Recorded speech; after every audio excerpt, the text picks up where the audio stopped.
pinakabundok ng Crocodile Island. Nandito tayo. Kaya mababa yung mga bata. Nandito sila pa sa baba. Yan, ang mga batang yan. Sa ibaba sila.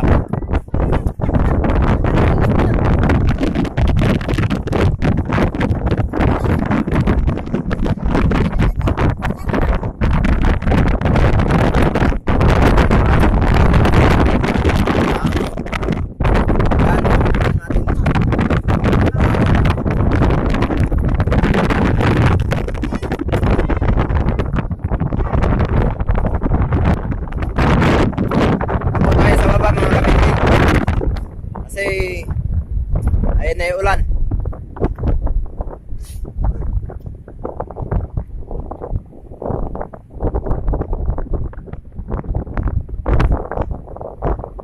Bumababa na po kami.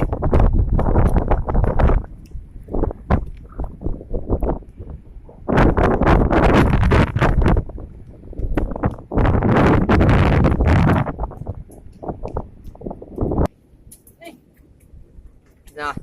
Naunag ka ito. Oh. Tuhan, asli lang na. Salakuhan na. Ala, nagatutik ko ako. Gini nga ito kitang an. Jay. Ayan po, kung nakita ninyo, ano po yan, kuwebang maliit yan.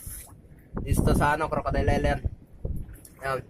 Saan to? Wala na yan, walang tagusan yan. Wala na. Sagad. Ay, ganyan lang. Akala ko nga may tabusan. Wala pa na. Ay. Ay, nakukat. Dali mo na. Ah. Lalim. Wala dito. Ano po yung bundok niya yun, Crocodile Island yan.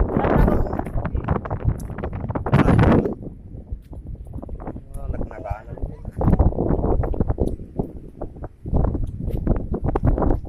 Marami rin po mga dito, pugita dito pagka So, saka lang kami namumugita dito pagka summer. Star niya. Saan? Obaltek. Ah, Obaltek. Baltic.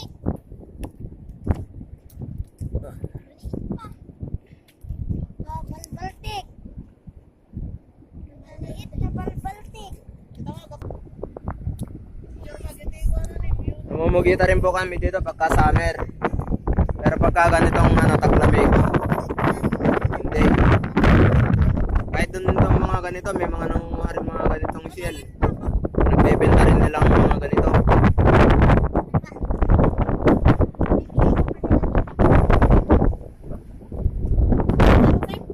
Ha? Ahan? Hindi, iba. Hindi, iba. Haan niya, haan, hangat na sa pera. Sa paan, langgong. Haan.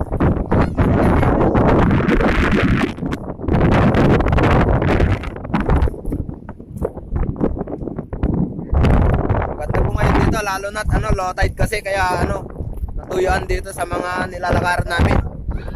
Pero pagka high tide, malalim din dito.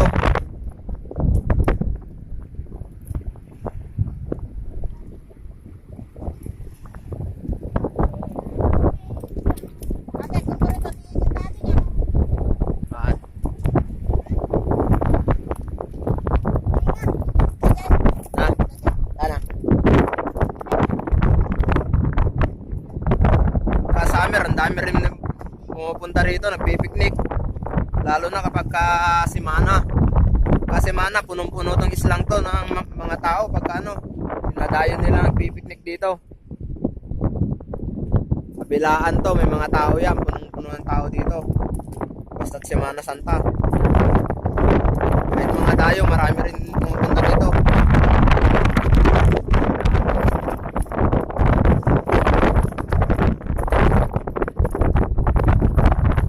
Island. Ang katabi nito doon banda ron sa kabila, yung bundok na yan. Yan yung tinatawag nilang Punta Verde. Maraming mga bahay din po dyan. Hindi nauulam yan. Ito mahapde. Yung jellyfish na to. Yan, blong yan. Kung nakikita po ninyo, yan po yan, jellyfish yan. Jellyfish yan, mahapde po yan. Yan ang isang pinakamahapding jellyfish dito. Mahirap maligo sa dagat pag may mga ganyan, yung kulay blong yan. Kasi mahapdi talaga yan. So mga ka-fishing, tayo po uuwi na at hapon na rin naman. Ang oras po ngayon ay alas 5 po ng hapon. Nada po ng picnic namin. Napakaganda ng panahon. Timing of timing. Perfect timing. Ayan po yung si kumpare ko Toby, aka John Prats. Nakikita naman po ninyo ang ulap-ulap.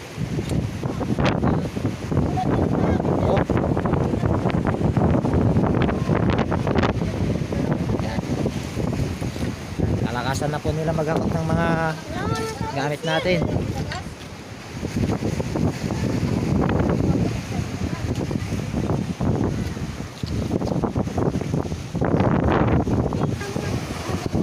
Yan, tayo na po ay alis na.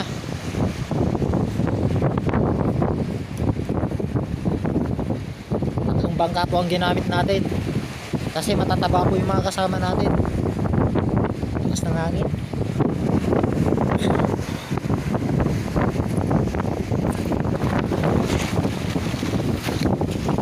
Uwian na.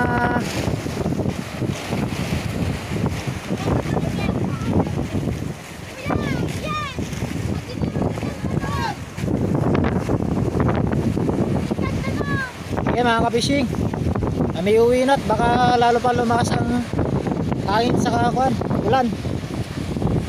Sa muli, salamat. Uwi na tayo mga ka-fishing. Woo! Lamig! Yan na naman yung malakas na ulan.